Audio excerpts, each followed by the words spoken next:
निशा की सास अंधी थी, वो ठीक से देख नहीं सकती थी। लेकिन शादी के बाद, माँ जी खाना खा लीजिए, और हाँ मैं आपको दवाई दे रही हूँ, वो भी खा लीजिए। नहीं नहीं बेटा, तू बस खाना बना ले, मुझे अंदाजा है मैं खुद ही खा लूंगी सब कुछ। रोज सुबह निशा की सास की आदत थी।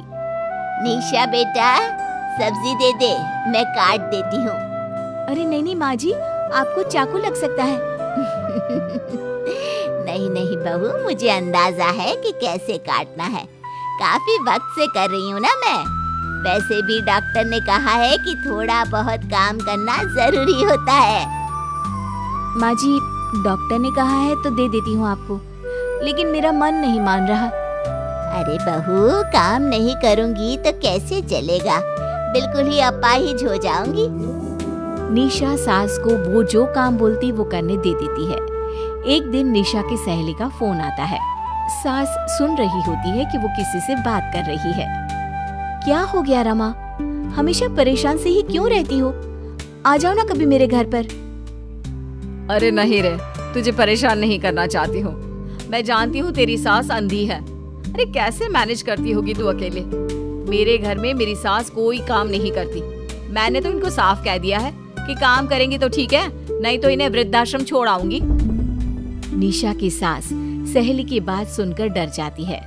वो बिना निशा का जवाब सुने वहाँ से चली जाती है। सास के जाने के बाद निशा कहती है, अरे नहीं नहीं, मेरी सास तो पूरा काम करती है। वो सब्जी काट देती है तो मैं छोंक देती हूँ, वो आटा गूंथ देती है तो मैं रोटी बना देती हूँ। अरे माँ जी तो झाड़ू भी इतना अच्छा लगाती है कि किसी को लगे ही नहीं कि किसी अंधे इंसान ने झाड़ू लगाया होगा। तू तो किस्मत वाली है। अरे मेरी सास के तो सारे अंग ठीक होने के बाद भी मगरमच्छ की तरह पसरी रहती है, सारा दिन सारी रात। अरे पता नहीं बुढ़िया को इतनी नींद आती भी कैसे है। खैर, वक्त बीतता है और एक दिन निशा मोहल्ले में पति के साथ जा रही होती है कि सास की सहेली मिल जाती है। अरे आंटी कैसी हैं आप? कहाँ जा रही हैं? तुम लोगों के घर ही जा रही हूँ बेटा, तेरी माँ ने बुलाया है, कह रही थी बहुत जरूरी काम है। वैसे तुम लोग कहाँ जा रहे हो? हम मेरे मायके जा रहे हैं। अच्छा, आप मम्मी जी के पास रहेंगी तो हम लोगों को कोई चिंता भी नहीं होगी। बेटा बहू चले जाते हैं। सहेली निशा के घर में जैसे ही घुसती है, उसकी सास कहती है, आ गई रीना, जब से अंधी हो गई हूँ तू तो आती ही नहीं घर। अरे क्या बताऊं सीमा, तेरा तो मुझे कुछ समझ में ही नहीं आया। अरे जैसे ही बेटी की शादी हुई उधर तू अंधी हो गई, कैसे? मतलब समझ में नहीं आया। सास जोर जोर से हंसती है। अरे पागल हो गई है क्या? किसी अच्छे डॉक्टर को दिखाना, ठीक हो जाएगी। मन नहीं करता क्या दुनिया देखने का? कल को पोता पोती होंगे, उन्हें कौन खिलाएगा? तेरी भी तो बहू आई है, तेरे भी तो बेटे को बच्चा हुआ, कितना खिला लिया तूने। अरे हमारी तो किस्मत ही फूटी थी।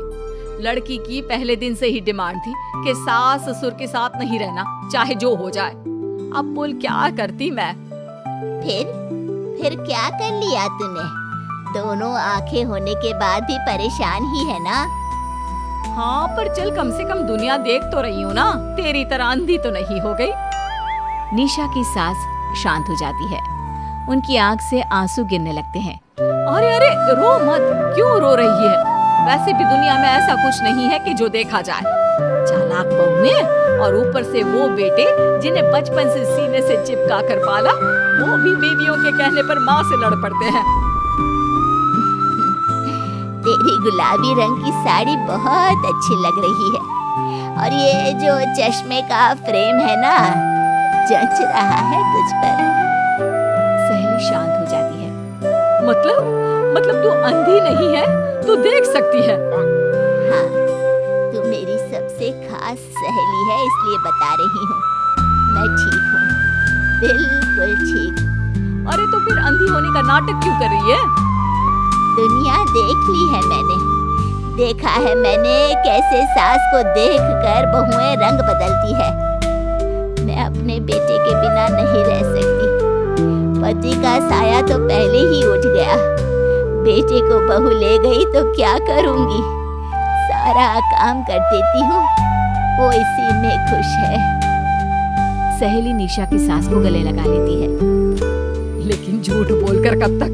अरे कब तक ऐसे रहेगी? थोड़ी ही देर में बाहर से बेटा बहू के आने की आवाज आती है।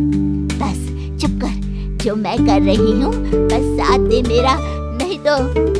बहू घर पर आती है। सामने 2 कप में चाय, शादी के एल्बम और कुछ खाने पीने का सामान रखा था।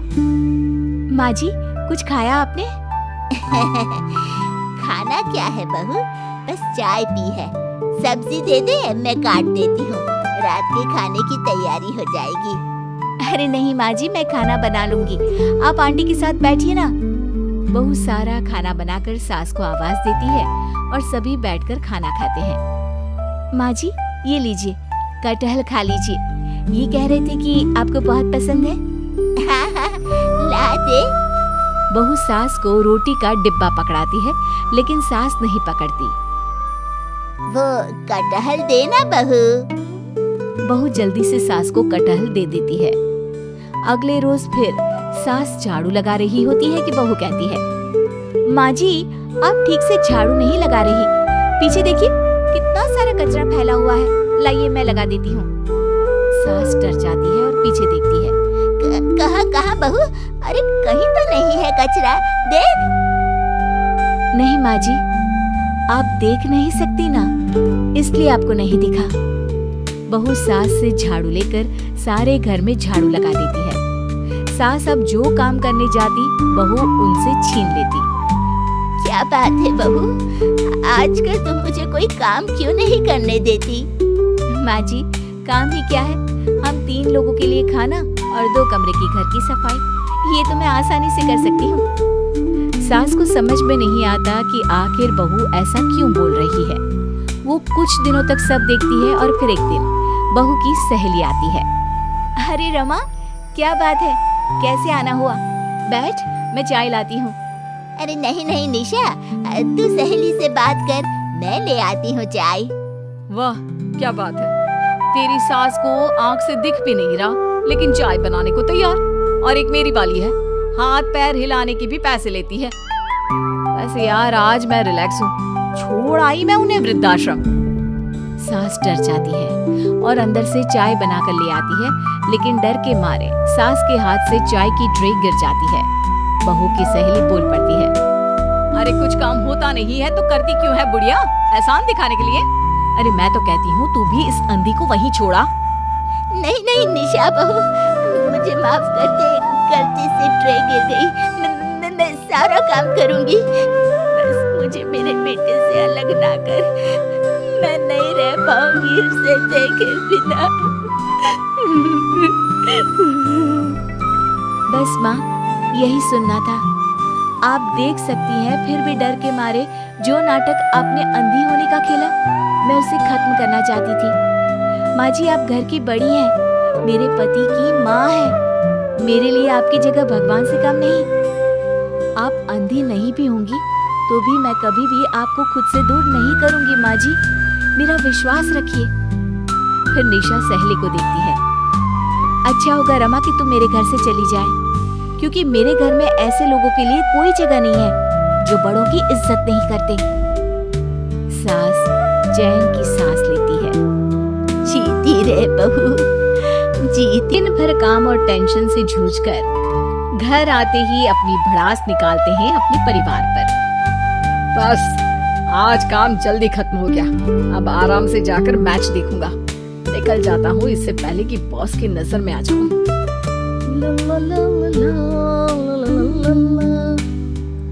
अमर, कल जो रिपोर्ट फाइल करनी है उसमें लास्ट मिनट चेंजेस आए हैं, आज जाने से पहले अपडेट कर देना।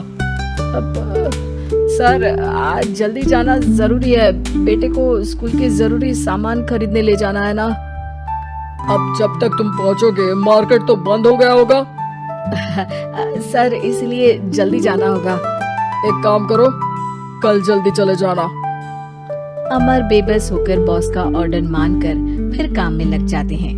किसी तरह मन मार कर काम खत्म करते हैं और चिड़चिड़े मन से घर पहुंचते हैं।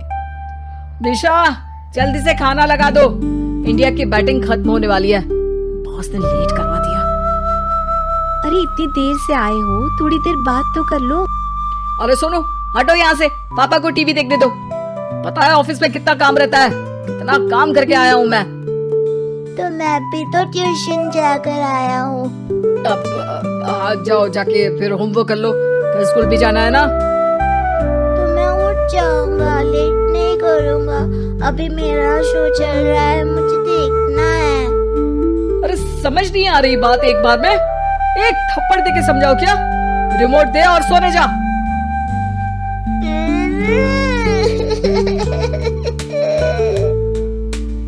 सोनू रोते हुए मम्मी के पास जाता है और अपने पापा की शिकायत करता है। निशा उसे पुचकार के एक और बेडरूम में ले जाकर सुला देती है। मैं डांटती हूँ पापा को, तू सो जा। अभी ठीक है बेटा। नेहा खाने की थाली लेकर अमर के पास पहुँचती है और मेज पर रख देती है। अमर टीवी में डूबा हुआ है और बिना देखे ही खाने लग जाता है। निशा सामने बैठे उसे घूरे रहती है। कुछ देर में अमर ये समझता है और उसे देखने लगता है और इशारे में पूछता है कि क्या बात है। ये कोई तरीका है सोनू पे चिल्लाने का? अभी रुको, इनिंग खत्म होने दो। अमर खाने लग जाता है और मैच देखता है। आखिरी बॉल होने के बाद वो निशा की तरफ देखता है। अरे निशा, पानी दे दो जरा। निशा थाली के बाजू में रखे ग्लास पर इशारा करती है। अमर उठा के पानी पीता है। अब बोलो। बच्चा है सोनू, एक बार तो मिलते हो दिन भर में रात को, और फिर वो अपने पापा की डांट सुन के सो जाए। अरे बच्चा है तो बात सुननी चाहिए ना उसे मेरी। जवाब दे रहा था। अरे दिन भर के बाद आया हूँ, इतना काम किया, बॉस के नखरे झेले, और घर आओ तो बेटा बहस करे। और सारी भड़ास घर आकर घर वालों पर निकालो।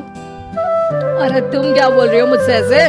तुम भी तो सारा दिन साथ रहती हो, डांटती भी तो हो उसे। बता रहा था वो मुझसे, अभी कुछ दिन पहले ही डांटा था ना तुमने। हाँ, मुझे अभी सोने के पहले बता रहा था। देखो अभी झगड़ा मत करो, मुझे आराम करना है, टीवी देखने दो। अरे तो उसको भी तो दिन भर पढ़ाई के बाद देखना होता है ना टीवी, आराम करने के लिए। कोई जरूरत नहीं है, छोटा है अभी, आदत बिगड़ जाएगी। और तुम उसकी वकालत करना ना बंद कर दो। चलो अभी सेकंड इनिंग्स चालू होने वाली है, गुड नाइट। अमर फिर से टीवी देखने लगता है और निशा उसे। कुछ सेकंड्स में वो उठ के जाने लगती है। दरवाजे तक पहुंची होती है कि अमर कहता है, अरे सुनो तो, चाय बना देना 1 कप। नहीं। निशा दरवाजा पीट के चली जाती है और अमर देखता रह जाता है। अगली सुबह निशा किचन में सोनू का टिफिन पैक करके उसे देती है। सोनू नाश्ता कर रहा है। अमर पीछे से तैयार होकर आता है और खाली चाय का कप टेबल पर रखता है। अमर, उसे वहाँ मत रखो, अभी साफ की है, दाग लग जाएंगे। अरे क्या हुआ है तुमको? रोज तो यहीं रखते हैं।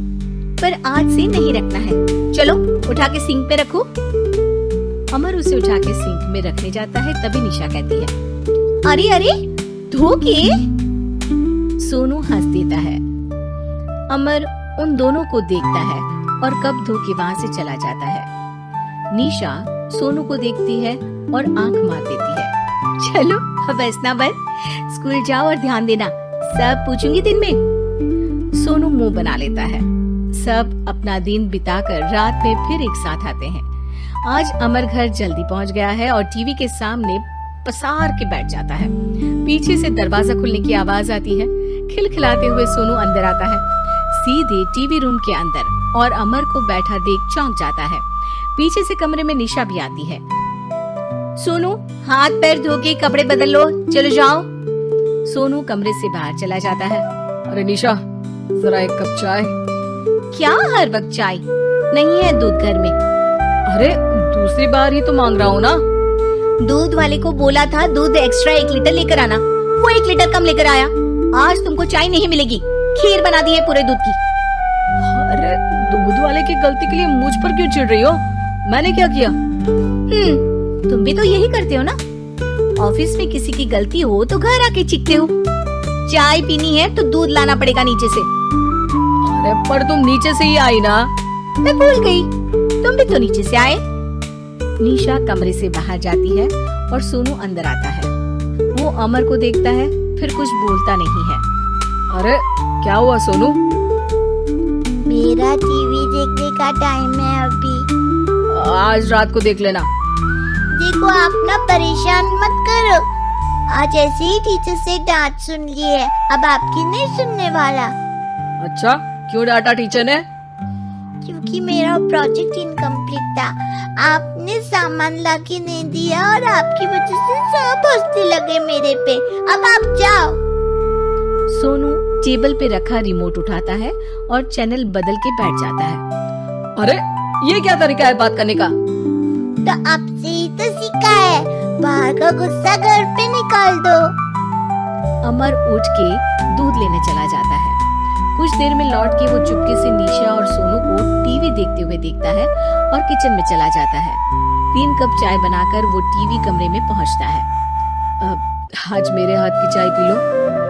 इस बदले बर्ताव को देख के निशा और सोनू चौंक जाते हैं। अपना कप उठाकर चाय पीने लगता है। अमर एक बैग निकाल के सोनू की तरफ बढ़ाता है। इसमें क्या है? प्रोजेक्ट का सामान और गिफ्ट। लगता है पापा दूध लेने गए और गुस्सा छोड़ के आ गए। कैसी है सोनू के पापा के हाथ की चाय? स्वीट स्वीट, बिल्कुल मम्मी की तरह। और पापा की तरह नहीं? पापा की तरह कड़क है।